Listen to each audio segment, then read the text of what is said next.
On est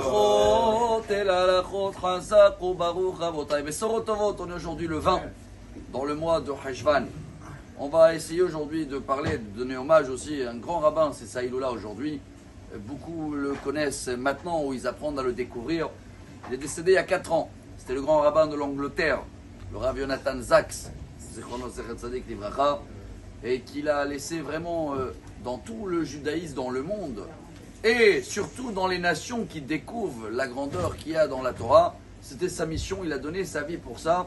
Et on va citer aujourd'hui une façon de voir la paracha de cette semaine, comment il nous apprend que la paracha, elle commence avec Haye Sarah, elle parle de la mort de Sarah.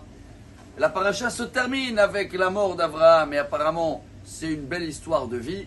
Mais comment la Torah témoigne Hachem Berach et Abraham Bakol, ils étaient bénis dans tout. Abraham, 7 fois il a reçu la promesse d'avoir la terre d'Israël, il ne peut même pas enterrer sa femme. Il faut négocier, il faut racheter. Imaginez-vous tout ce que Sarah a traversé dans sa vie. 2 fois elle a été prise chez Pharaon, chez Avimelech, pas d'enfant jusqu'à 90 ans. Imaginez-vous toutes les épreuves que Abraham ils ont passées.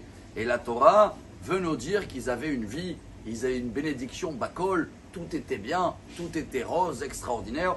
Et voilà la réponse de Rav Zaks. Rabotai, quel message pour nous.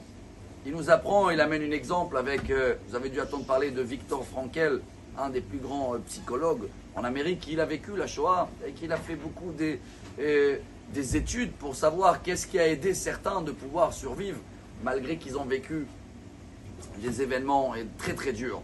Et il prouve que Abraham et Sarah nous apprend, personne ne va choisir les événements qu'il va y avoir dans la vie. Appelez ça le destin, appelez ça Hachem, tout vient. Mais la façon comment nous on va réagir face à ces épreuves-là, face à tous les nisyonotes, c'est ce qui va rendre certains des personnes, il appelle ça des korban. C'est quoi korban, un sacrifice? Il croit et il va se mettre dans la tête à accuser celui-là et c'est à cause de ça. Et des fois, il y a du mal à s'en sortir comme ça. Que Abraham et Sarah, ils nous apprennent pas du tout. C'est même pas eux, c'est toujours d'abord c'est Hachem qui leur a envoyé les événements. On les traverse. C'est jamais les autres qui vont influencer ma moralité, ma façon de penser. Chaque situation, on est dans nos têtes. On est capable de s'en sortir.